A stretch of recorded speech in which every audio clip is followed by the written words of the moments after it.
Hello there guys, welcome to one of my live videos, and on this video I am going to be giving you an update on some more transfer news, keeping you up to date of what players are linked with Manchester United like I do on a regular basis. So I'm just going to be giving you some additional information on Serge Milinkovic-Savic. Then I'm going to be giving you the latest news on Saul Niguez from Atletico Madrid. Then I am going to be talking with you about Werner from RP Leipzig, because a bit more additional information is updated about him.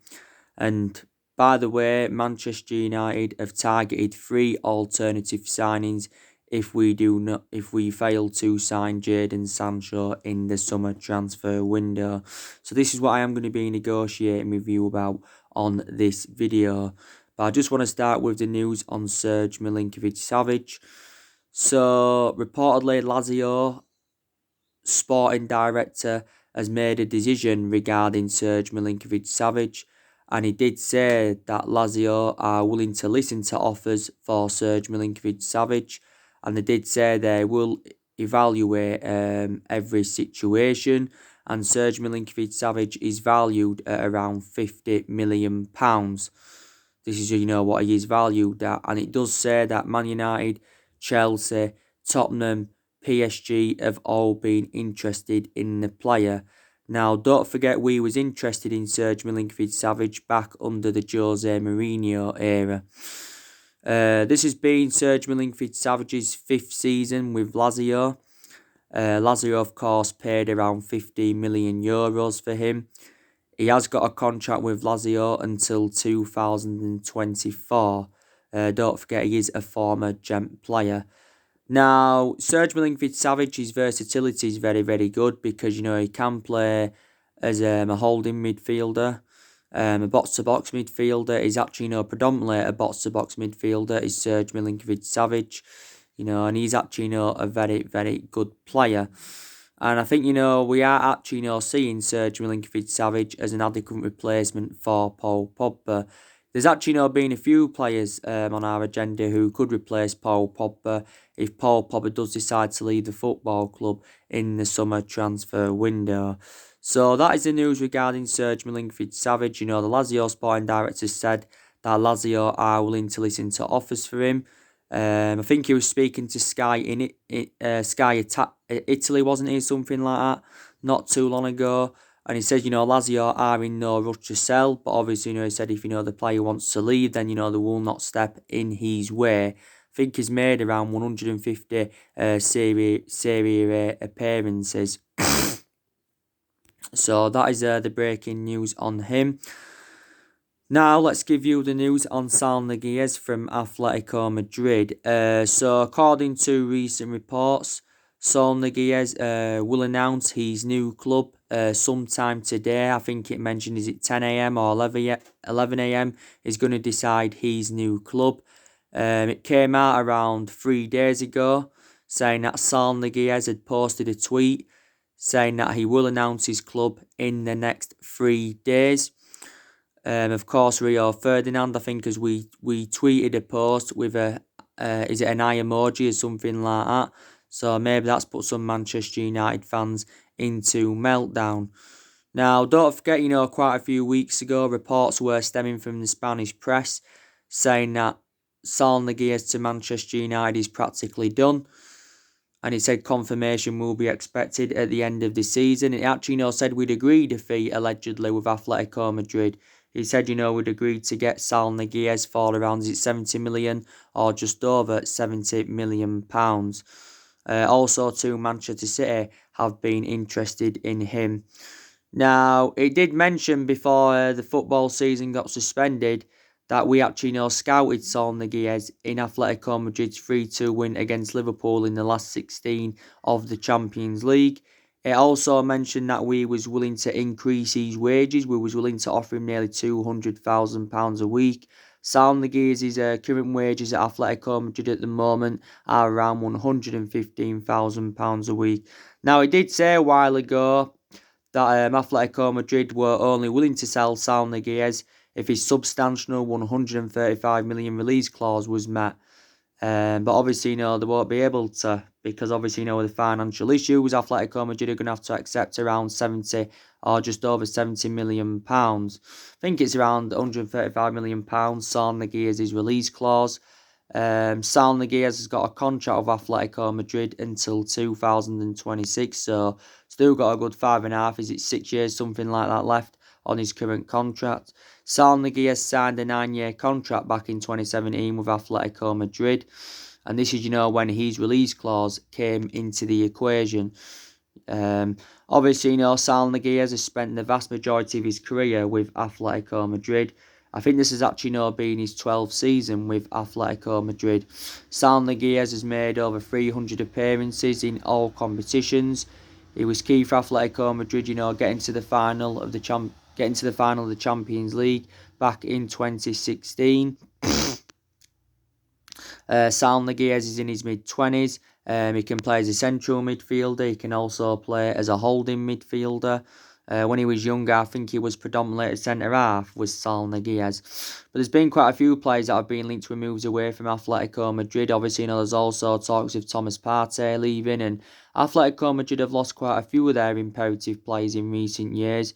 Don't forget they lost Rodri last year to Man City. They lost Griezmann last summer.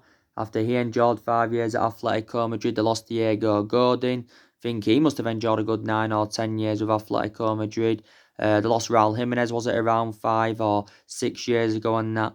So, yeah. So, reportedly around 10 a.m. or 11 a.m. today, Saul Niguez is going to announce his new club. So, that's something, I do want to confirm. But actually, a lot of Manchester United fans don't think there's a lot of trustworthy in the stories regarding Saul Niguez. They may be believing that this certain story, it's just the media justifying their existence and that. But yeah, so Saul Niguez, I think, is set to leave Atletico Madrid. So yeah, probably gonna, if we do get him, we'll get him for 70 million or just over 70 million pounds.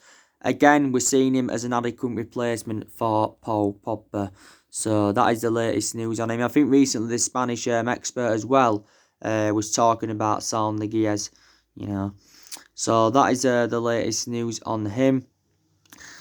Now, let me give you the news on Timo Werner from RB Leipzig. Then we'll delve into some news on, Sancho and all of that. So, according to Sky Sports, obviously, Sky Sports is a very reliable source. They have said Manchester United, Liverpool, Chelsea have 12 days to trigger Timo Werner's release clause. And, we've got 12 days, to sign him for less than, £50 million, is it? I think Timo Werner's release clause is around £49 million. Now, Julian Nagelsmann, the RB Leipzig boss, was talking recently, and he said there's nothing else he can do to persuade Timo Werner to remain at RB Leipzig. Now, obviously, there was reports coming out not too long ago saying that Timo Werner is willing to join Chelsea or Manchester United if Liverpool refuse to pay his £49 million release clause. Now, obviously, it did say that Liverpool had dropped out because Liverpool are refusing to pay what Leipzig want, and Liverpool only value Timo Werner at around £30 million. Now, don't forget Timo Werner has held... he had recently had a virtual meeting with Jurgen Klopp, but he's had, quite a few meetings with Jurgen Klopp. He's also held talks with Manchester United. He's also held talks with Chelsea in recent weeks. I think he's also held talks with Barcelona. But obviously, Timo Werner's preference is a move to Liverpool because he described Liverpool as one of the best teams in the world. He said back in February regarding Jurgen Klopp that he's one of the best managers in the world. But, Liverpool have been relentlessly linked with Timo Werner. I heard that if RB Leipzig don't win the Bundesliga, that Timo Werner's release clause reduces even more.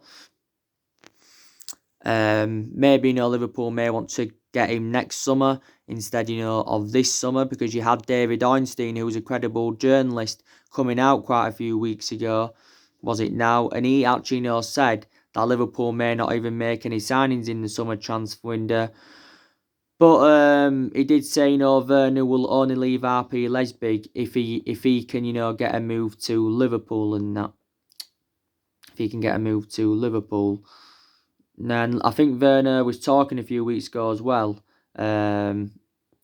He was talking about why he'd want to go to Liverpool. I think he'd given like 4 main explanations why he wants to join Liverpool. And like I said, Liverpool have got a good reputation of getting players in from the Bundesliga, because they have recruited quite a few players in from the Bundesliga in recent years. Don't forget, they got Niguez from the Bundesliga. They got Roberto Firmino from there. They got Joe Matic from there. Takumi Minamino from there. So there you go. I do like Timo Werner a lot. I think, by the way, scored in RP Leipzig's 4-2 win against, was it Cologne or something like that. Scored an hat-trick in Leipzig's win against Mainz as well, don't forget. So Timo Werner is a prolific goal scorer. He is a prolific goal scorer. Like I said, this has been Timo Werner's 4th season with RP Leipzig. It's been his 4th season with them. He's got a contract with Leipzig until 2023, so still got quite a few years left on his contract. Leipzig did pay around, was it £10 million to him from Stuttgart. He was also a revelation at Stuttgart, was Timo Werner. By the way, Werner became the youngest player to reach 200 Bundesliga appearances. His versatility is also very, very good as well. So yeah, I definitely know Timo Werner at Manchester United. So yeah, we've got 12 days to meet Timo Werner's release clause and that. So this is, what RP Leipzig have confirmed. But I think, for Liverpool to get him anyway, they'd have to sell one of their attacking trio in Salah, Firmino, Mane, so, Timo Werner can be assured game time week in, week out and that. So, yeah, so that is the latest news on Timo Werner. That is the latest news on him. Now, let's delve into some of the news on Jadon Sancho. So, according, I think, to the AS, they have reportedly said that Manchester United had a £125 million bid turned down for Jadon Sancho. Was it back in February? These stories are stemming from the AS, that we had a £125 million bid turned down for Jadon Sancho in February and that. Now, Ole Gunnar Solskjaer has decided to shelve the plans to sign a striker in the summer transfer window because of, obviously, Odion Ighalo extending his loan at the football club. But despite Odion Ighalo extending his loan, Solskjaer is still looking to sign Jadon Sancho in the summer transfer window. Recent reports have also mentioned that Real Madrid have now entered the race for Jadon Sancho.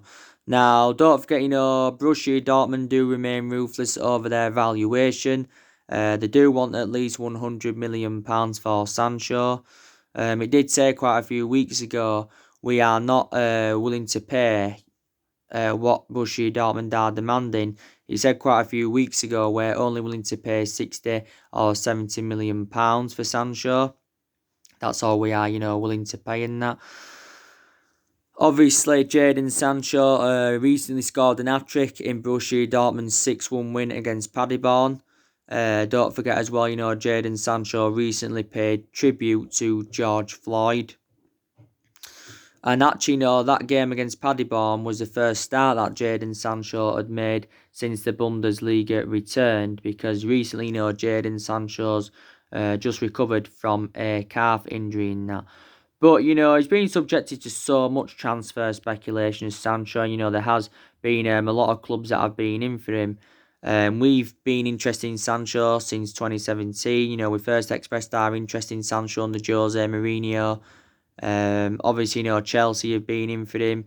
Liverpool have been in for him. Barcelona and that have been in for Jadon Sancho. So many clubs have been in for him, but I think Jadon Sancho has revealed his preferred option is a move to Man United if he does leave Borussia Dortmund in the summer transfer window. By the way, I just want to confirm that Manchester United did not offer Alexis Sanchez to Borussia Dortmund in a swap deal for Jadon Sancho. That's recently been confirmed, because you had reports from Mundo Deportivo coming out last week saying that, we'd allegedly offered Alexis Sanchez in a swap for Jadon Sancho. You also had stories coming out the other week saying that Jadon Sancho's move to Man United depends on Manchester City having their 2-year European ban upheld. I think it mentioned as well that we're set to discuss swaps and loans with Borussia Dortmund, because I think we are trying to find a way to fund the £100 million move for the player. But as you all know, Jadon Sancho is our number one priority target, and I definitely know we'll take him at Manchester United. And the main explanations why I take him at Man United is because he's well Premier League proven. He has got a very, very good friendship as well with Marcus Rashford, and he would complement our attacking line. And Jadon Sancho is predominantly a right winner. He's predominantly a right winner in that. Now, don't forget, we've already said that we are willing to offer Jadon Sancho the number 7. Like I said, we've had a lot of good number 7s up and down the generations. We've had the likes of Cristiano Ronaldo, who's obviously the best player we've had in the Premier League era. We've obviously had George Best in number 7, David Beckham in number 7, Eric Cantona in number 7. But there you go. But there again, sorry, our recent number 7s haven't been so good. Depay was obviously inconsistent. Sanchez was very, very inconsistent. But Sancho would fulfill the role really, really well. He really, really would in that. I think if Sancho is sold, by the way, in the summer transfer window, City do benefit from it, because I think it mentioned a while ago that City do get around 15% of the transfer fee. But like I've said before, we have been working on Jadon Sancho's contract for quite some time, and we've also been in negotiations with his agent. Now, like I've said to you before, Borussia Dortmund are known as a selling football club, because, they have sold quite a few of their players to the Premier League in recent years.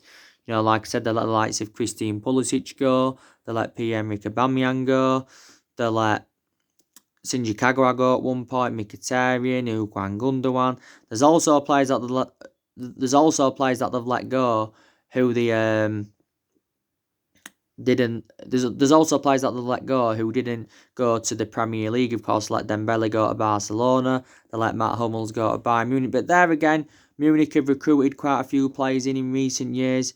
They got Haaland in January, who's done well for them. They also got Emre Canning. They also got, in recent years as well, they got Thorgan Hazard and Julian Brandt. So Dortmund have recruited quite a few players in.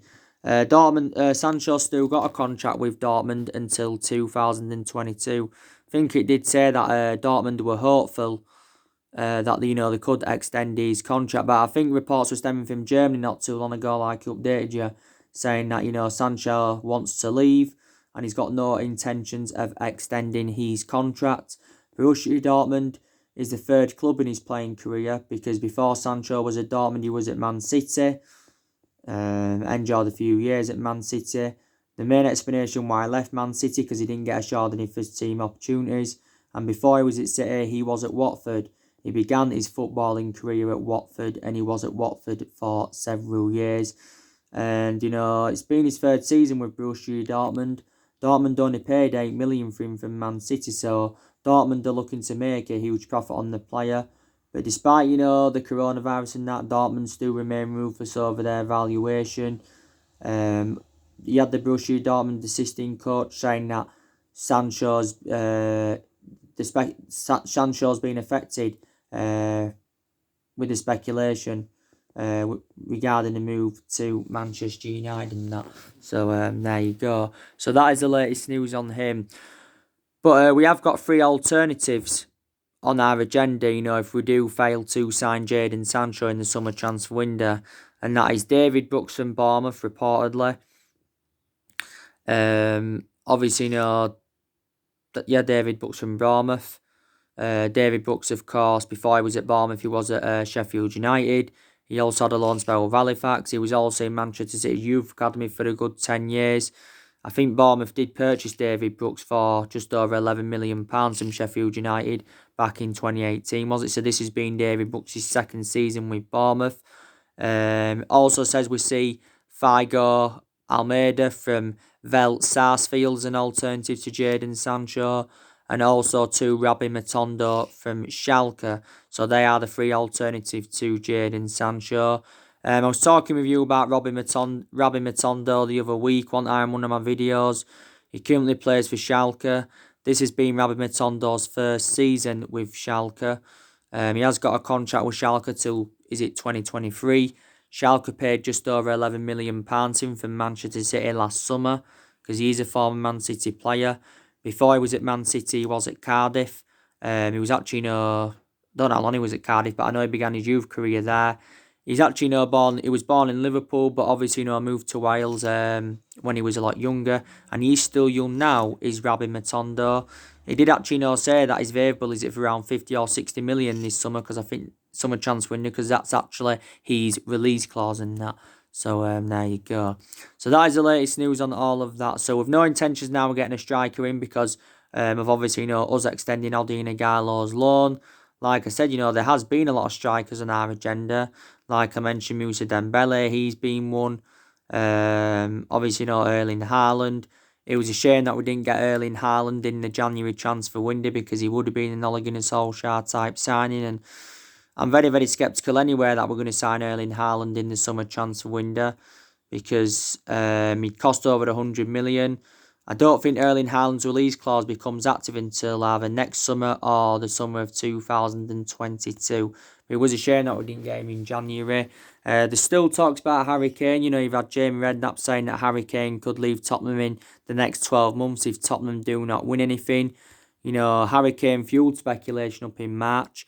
Was it in March? Because he did say that he won't stay at Tottenham for the sake of it, and he will leave Tottenham if he feels as though the team are not progressing. But we dropped out because Tottenham said they wanted a world record fee of £200 million, and that, like I said, Werner's been on our agenda. So there's been so many strikers on our agenda and that. But we're not interested in getting one now anyway, because of Ighalo extending his loan. You saw my video that I did yesterday.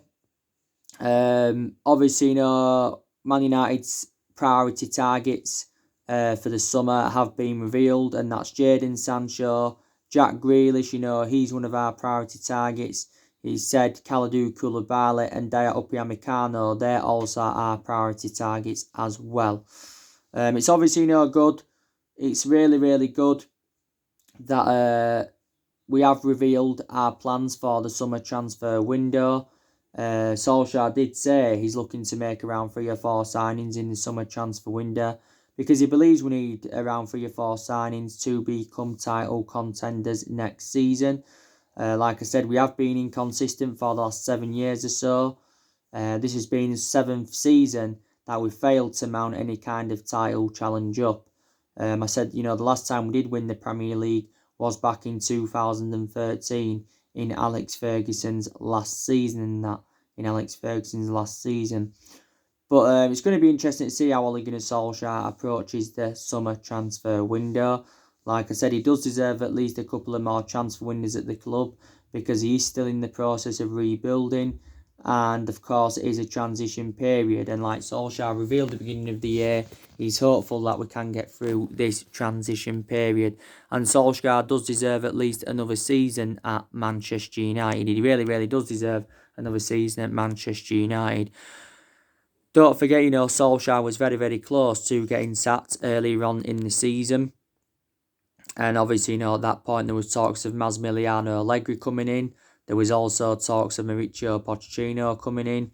Don't forget, Mauricio Pochettino was linked with a managerial role at Man United before Solskjaer got the job permanently in March last year. The main explanation why we give Solskjaer the job permanently is reflecting on what he did in that 3-month period when he was the interim manager. And that. But obviously, Solskjaer knows that he's got the backing of Ed Woodward, because Ed Woodward has said on quite a few occasions this season that he's willing to back Solskjaer, and he's also assured that Ole Gunnar Solskjaer's job's safe.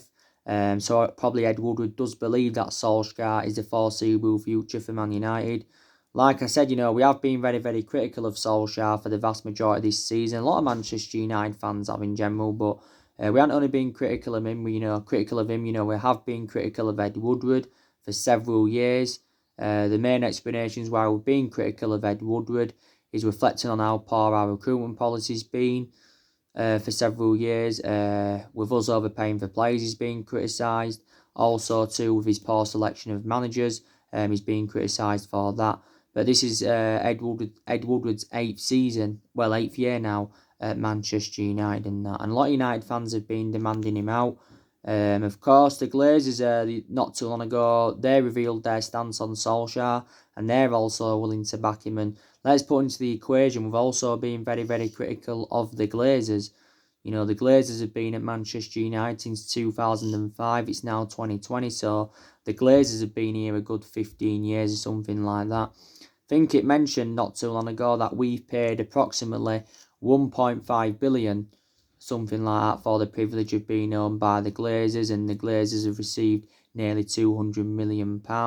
He did reveal last year that the Glazers had held talks with the Saudi Arabians, about possibly, selling the football club and that. But as it stands, the Glazers have got no intentions of selling the football club. There's no intentions of doing that.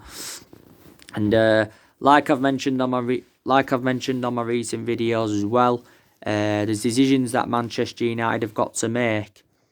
For when decisions that Man United and Solskjaer have got to make, before the season resumes, and there's also decisions that we've got to make ahead of next season as well.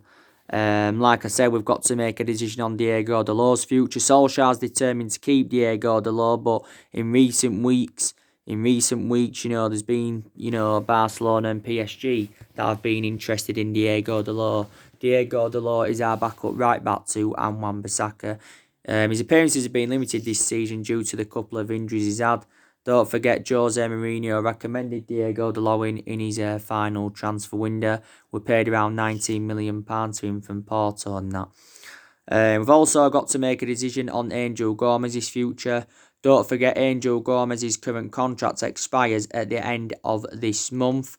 Now, there were stories coming out, was it last week, saying that, we put a final contract offering for Angel Gomez, and it did say we'd offered him around 1.5 million a year, for him to stay at Manchester United. 1.5 million equates to around £30,000 a week, almost £30,000 a week, but we've put forward quite a few contract offers for Angel Gomez, but obviously, he's turned these contract offers down. We want to keep Angel Gomez at the club, but I think Angel Gomez has got reservations about, getting into the first team, because Angel Gomez has only made 6 first-team appearances this season. But he's not the only one whose appearances have been limited at the club. You've had Tahith Chong. He's found game time very, very difficult. You've had James Garner. He's also found game time very, very difficult as well. Same with Diego Dalot. So there's a few players, that have found game time very, very difficult. We've got to make a decision on Pogba's future, but in reality, I think Paul Pogba's staying anyway, because the Times recently mentioned that Paul Pogba is part of Solskjaer's plans, and Paul Pogba does remain happy at the football club. But I do think, he's staying at Manchester United for next season, but I'm not too sure about the foreseeable future and that. So these definitely decisions that Manchester United have got to make, and Solskjaer's got decisions to make in the summer transfer window. What players he's going to recommend in, and of course, what players he is going to get rid of. I think we are going to offload at least 5 players in the summer transfer window, so we are going to generate money that way. I have an idea of the players we're going to get rid of. We're going to get rid of Phil Jones, because Phil Jones can't even get into the team now. This has been Phil Jones' 9th season at Manchester United. He has been here since the Alex Ferguson era as Phil Jones. So we need to get rid of him. Smalling, he won't come back to Manchester United. Maybe Roma could consider getting Smalling permanently. You had Smalling coming out the other week saying that he does not regret leaving Manchester United. And, you had Paulo Finesca saying that Chris Smalling wants to stay at Roma and that. And he was talking about how amazing and professional he's been. And, Smalling did enjoy those 9 years at Man United. I think we want around 18 million to get rid of Smalling permanently. The news now on Rojo. According to recent reports, Rojo is now set to return to Manchester United. Estudiantes have confirmed this. Rojo's loan spell with Estudiantes does expire at the end of this month, and that I think it did say not too long ago, if we're to get rid of Rojo permanently, we do want around £12 million. It did say the other week that Estudiantes wanted to get him permanently. It also said that Boca Juniors were interested in Marcus Rojo. I think he's enjoyed a very, very difficult time now since he went back to Argentina. We did get Rojo in 2014 from Sporting Lisbon. We paid around £16 million for him. His contract with us expires next year. And yeah, so he was quite a long-serving player for Man United. I think if I'm correct, Rojo's had like a bad knee injury with Estudiantes. He also had a few injuries when he was at Manchester United. So there you go. So you do know the news on Marcus Rojo. I think Jesse Lingard and Andres Pereira, they're definitely going to leave the football club. I recently said that AC Milan are interested in Jesse Lingard, and it recently said that Lingard's been talking with Chris Smalling and Ashley Young over leaving Manchester United and that. Sanchez, as we all know, is going to be staying at Inter Milan until the end of the season. Then Inter Milan will make a decision what they're going to do with him then. So, Angel Gomez. So there's definitely no players that are going to depart the football club in the summer transfer window. But to be fair, Solskjaer has got rid of a lot of the dead wood since he got recommended in to Manchester United. I think he's offloaded a total of 19 players since he came in and that. Also, too, there's other decisions that have got to be made as well. I think Solskjaer needs to work out his best 11. I think Solskjaer's got an idea, though, of what his best 11 is. He has been making a lot of rotation this season, but he's been making a lot of rotation, reflecting on, the amount of injuries that Man United have had. Probably, Solskjaer as well needs to work out his best formation, because he has been changing formation persistently this season. From my own perception, we look more expansive with 3 at the back and that. So these things, these decisions that we need to make. Ahead of next season, who's going to be our first choice left back? Is Luke Shaw going to remain our first choice left back, or is Brandon Williams going to be our first choice left back and that? Obviously, what will our centre back partnership be next season? Will it be Lindelof and Harry Maguire, or will it be someone else and Harry Maguire and that? So these decisions Man United have definitely got to make. Like I've said, I've seen improvements under Solskjaer. We've improved in the transfer market under him. Like I said, Solskjaer's recommended 5 good players into the football club so far, which is very, very good news in that, And Solskjaer, there's things that have changed under Solskjaer, since he replaced Jose Mourinho and that. So anyway, guys, that's everything to update today. Drop your comments, likes below on the channel. If you do, consider subscribe as always, and take care. God bless you all again very, very soon.